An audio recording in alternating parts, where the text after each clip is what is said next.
이 시간 같이 하나님의 말씀 보도록 하겠습니다. 오늘 우리가 함께 읽을 하나님의 말씀은 누가복음 10장 30절에서 37절의 말씀입니다. 누가복음 10장 30절에서 37절의 말씀입니다. 제가 가진 성경으로는 신약성경 110페이지에 있습니다. 같이 함께 읽도록 하겠습니다. 예수께서 대답하여 이르시되 어떤 사람이 예루살렘에서 여리고로 내려가다가 강도를 만나매 강도들이 그 옷을 벗기고 때려 거의 죽은 것을 버리고 갔더라.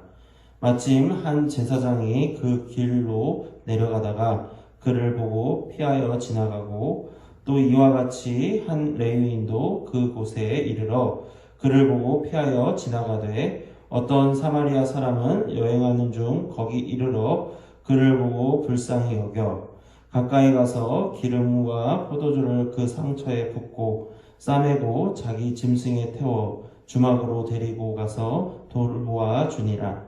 그 이튿날 그가 주막 주인에게 데나리온 2를 내어주며 이르되 이 사람을 돌보아 주라. 비용이 더 들면 내가 돌아올 때 갚으리라 하였더니 내 생각에는 이 세 사람 중에 누가 강도 만난 자의 이웃이 되겠느냐.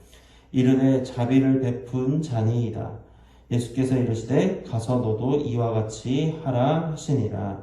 아멘. 이 시간 참된 이웃이라는 주제로 같이 함께 말씀을 나누도록 하겠습니다. 여러분 혹시 예수 믿는 청년 김건희라는 사람을 알고 계십니까?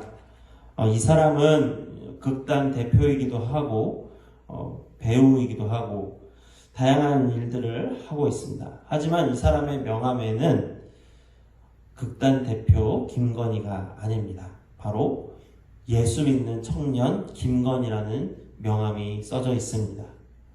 가까이 할 수도 멀리 할 수도 없는 관계를 뜻하는 불가근, 불가원이라는 말이 있습니다. 평상시에는 간섭받지 않을 정도로 멀리 있다가도 필요할 때에는 도움받을 정도로 가까운 거리를 유지하는 현대인들의 인간관계를 잘 보여주는 말인 것 같습니다. 우리도 혹시 그렇게 살고 있지는 않을까요? 정말 친한 친구 이외에는 모든 이들에게 적당한 거리를 두며 관계를 유지하는 모습을 우리는 가지고 있는 것 같습니다. 하지만 방금 말씀드린 이 예수 믿는 청년 김건희를 보면은 현대인들의 인간관계와는 반대의 모습을 살고 있습니다. 자신과는 전혀 관계없는 사람들, 특히나 길거리의 노숙자들을 찾아가며 먹을 것을 주고 쉴 집도 알아봐주고 있습니다. 또한 자신의 친부모가 있음에도 불구하고 한 명씩 만날 때마다 아버지, 어머니 하며 친근하게 다가가는 모습은 우리에게 이해와 납득이 되지 않게 하는 마음을 가지게 하거나 부끄러움과 존경하게 만드는 마음을 만들기도 합니다. 예수 믿는 청년 김건희, 그의 모습 속에서 우리는 과연 무엇을 바라볼 수 있겠습니까? 그에게 있어서 이웃 사랑은 무엇이라 할 수 있겠습니까? 유튜브에서 본 그에 관한 어느 한 인터뷰에서 그는 이렇게 말한 적이 있습니다. 예수님의 사랑을 알고 나서 자신이 누군가에게 또한 스스로에게 소중하다는 것을 알게 되었을 때 누군가가 스스로 이것을 모르는 것 같아 알려주고 싶어 했고 그것을 통해 예수님을 전하고 싶다고 이야기를 한 것이죠. 그에게 예수님의 사랑이란 기준의 관점에선 모든 사람이 사랑받고 관심받아야 할 존재이며 그럴 자격이 있는 존재라는 것입니다. 오늘 성경 말씀을 보면 현대인들의 불가근 불가원의 모습과 유사한 이야기가 나옵니다. 그 대상은 제사장이었고 다른 한 명은 레위인이었습니다. 그리고 예수 믿는 청년 김건희와 같은 사마리아 사람도 나오게 됩니다.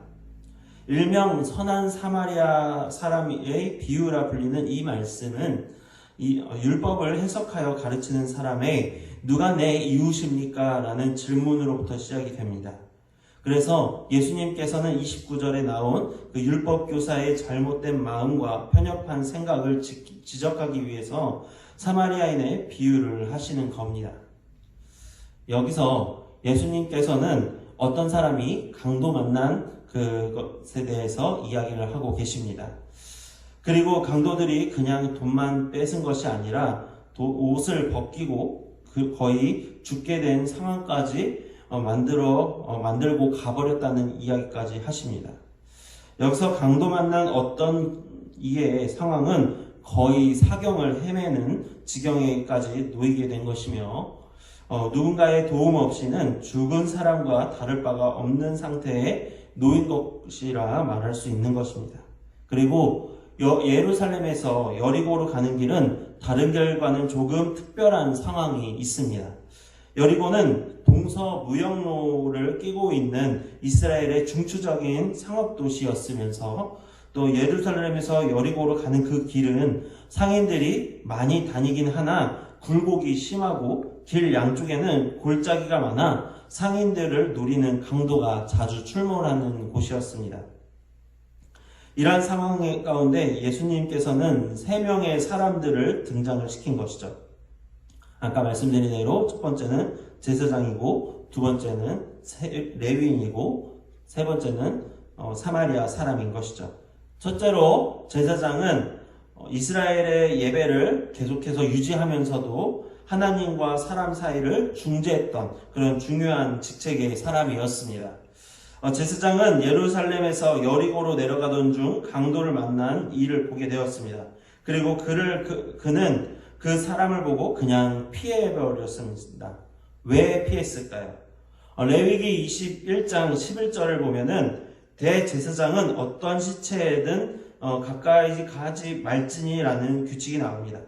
그래서 그 규칙대로 제사장은 시체로 돼가는 그 사람을 피한 것입니다. 하지만 죽어가는 이웃을 외면하는 죄는 어떤 변명으로도 용납될 수가 없는 것이었습니다. 제사장 직무에는 충실하지만 보살피고 돌봐주어야 할 사람을 피해감으로써 그는 이웃사랑의 계명과 반대되는 죄악된 행위를 한 것입니다. 둘째로 레위인은 성전에서 제사장을 보좌하고 성전의 기물들을 운반하고 또한 보관하는 그런 역할을 하는 사람이었습니다.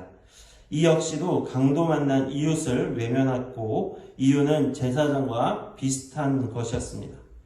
이들은 하나님에 대한 경건만 강조하면서 실상 중요한 이웃의 아픔에는 철저히 외면하는 모습을 보여주는 것이었습니다. 다른 한편으로 사마리아인의 등장이 나옵니다.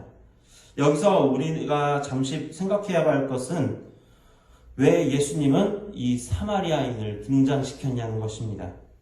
그것은 그들이 종교적으로나 인종적 차별로 인해 이스라엘 백성들에게 무시당하고 철저히 외면당하고 있던 사람들이 바로 사마리아 사람들이었기 때문입니다. 그러니까 율법교사에게 있어서 사마리아 사람의 이야기는 그닥 달갑지 않은 이야기라는 것이죠. 그런데 그런 사마리아인이 우월감에 휩싸여 살던 이스라엘의 중책을 맡은 제사장과 레위인보다 이웃사랑에 실천하는 모습을 더욱더 잘 보여주신 것입니다. 심지어 살균제 역할을 하는 포도주와 방부제 역할을 하는 기름도 사용하면서 상처를 싸매고 자기 짐승에 태워서 여관까지 데려다 주어서 강도 만난 사람을 도우는 장면을 우리가 보게 됩니다. 더욱 율법교사를 당황하게 만들 수 있었던 것은 그런 사마리아인이 강도 만난 사람이 나을 때까지의 모든 비용을 내고 또 혹시나 부족하면은 그것을 돌아올 때 전부 다시 다 내겠다는 것입니다. 잠시 레위인과 제사장과의 그 이야기를 다시 돌아와서 이 둘의 모습을 잠시 우리의 모습과 견주어서 이야기를 해보면 좋을 것 같습니다. 혹시 현대인들, 현 세상에서 사는 우리들의 모습과 혹시나 유사하지는 않습니까? 친절하게 도와주지는 못할 망정 아예 눈길조차 주지 않고 지나가 버리는 모습 말입니다. 반대로 사마리아인의 모습은 우리 사회에서도 아주 없는 것은 아니지만 찾아보기 힘든 상황의 모습이 아닙니까?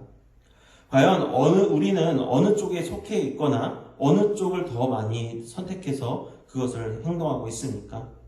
예수님께서는 율법 교사에게 물어보십니다. 누가 강도 만난 자의 이웃이냐고 말입니다. 그리고 저도 여러분들에게 물어보고 싶습니다. 과연 우리는 누구의 이웃입니까? 그저 나와 친하거나 관계 있는 사람들과의 이웃입니까? 아니면 소외되거나 외면되거나 관심 없는 사람들의 이웃이 될 수도 있는 것입니까? 정말로 도움이 필요한 사람들의 이웃이 될 수 있겠습니까? 또한 끼리끼리 뭉쳐다니는 사람들과만이 이웃이 될 수 있는 것입니까? 아니면 그에 속하지 못하는 또 다른 아웃사이더에 속하고 있는 사람들의 이웃이 되어줄 수 있겠습니까? 청년 상담가이자 야매 상담이라고 하는 책을 썼던 오선아 작가라는 분이 있습니다. 이분의 책에 이런 내용이 있습니다. 어느 날 서울 방향으로 KTX 열차를 타고 가던 상황에서 열차가 갑자기 멈춘 것입니다. 저자를 포함한 승객들이 왠지 모를 불안감에 사로잡혔고 승무원들은 영등포역의 사고로 인한 연착이라 설명했고 그 소리를 들은 사람들은 일제히 핸드폰을 만져서 약속을 미루거나 사고의 내용을 알아보기 시작을 했습니다. 잠시 후 누군가가 영등포역에 웬 여자가 투신한 것이래요 라고 소리쳤습니다. 그 순간 여기저기에서 이름도 모르는 영등포역에 투신한 여자에 대해서 욕을 하기 시작을 했습니다. 어떤 미친 여자가 열차에 뛰어들어? 아니 그냥 옥상에서 뛰어내지 왜 하필 기차에 뛰어들어서 내 계획을 방해해? 꼭 죽지도 못할 것들이 생쇼를 하고 난리지? 라고 하는 이런 말 등등을 그들이 하였습니다. 그 순간 저자는 사람이란 동물이 새삼 냉정하고 잔인한 존재라고 느껴졌다고 합니다. 같은 사람끼리 생사를 앞에 두고 사연도 이유도 알지 못하면서 무조건 이렇게 악을 쓰며 욕해대는 동물이 또 있냐는 것입니다. 정말 아무도 그 여자가 죽었는지 살았는지 궁금해하거나 걱정해주는 사람은 아무도 없었습니다. 그리고 연착이 풀리고 서울역에 도착한 사람들은 다시금 핸드폰을 잡고 아무도 그 여자에게 관심을 두지 않은 채 자기의 일들에 집중하며 갈 길들을 걸어갔습니다. 이런 모습들이 현재 우리가 사는 세상의 일부분인 것입니다. 혹시나 우리도 열차 안의 사람들이 아니었을까 생각해 봅니다. 예수님은 우리에게 물어보십니다. 누가 투신한 여자의 이웃입니까? 아니면 욕하고 비난하는 사람이었습니까? 아니면 오선아 작가와 같은 생각이라도 해보는 사람이었습니까? 예수님은 우리에게 말씀하십니다. 사마리아 여인과 같이 우리도 그리 행하라고 말씀하십니다. 우리 반석교회 성도 여러분의 현실 속에서는 과연 어떻게 적용할 수 있는지 생각해 보셨으면 좋겠습니다. 바로 주변에 나와는 친하지 않은 사람들의 얼굴을 보시기 바랍니다. 그리고 깊이 생각하면 생각할수록 분명 누군가의 도움이 필요하고 관심을 주어야 할 대상이 있음을 진지하게 생각해 보시기 바랍니다. 예수님은 우리에게 말씀을 하십니다. 그들의 이웃이 되어주라고 말입니다. 그리고 예수 믿는 청년 김건희와 같이 이웃사랑을 실천을 통해 하나님께 영광을 돌리고 하나님의 자녀로서 더욱 빛을 발하고 그 빛을 통하여 주변 사람들을 하나님의 품에 돌아오게 하시길 바랍니다. 이것을 혼자 하는 것은 당연히 힘듭니다. 그렇게 우리는 하나님의 팀이자 신앙 공동체인 이 반석교회 성도들과 함께 나아가자는 것입니다. 오늘 말씀을 통하여 정말로 다가가지 못하였던 사람들, 외면하고 있었던 사람들을 기억하며 그들에게 예수님께서 말씀하신 이웃사랑을 실천하시길 바랍니다. 함께 기도하도록 하겠습니다.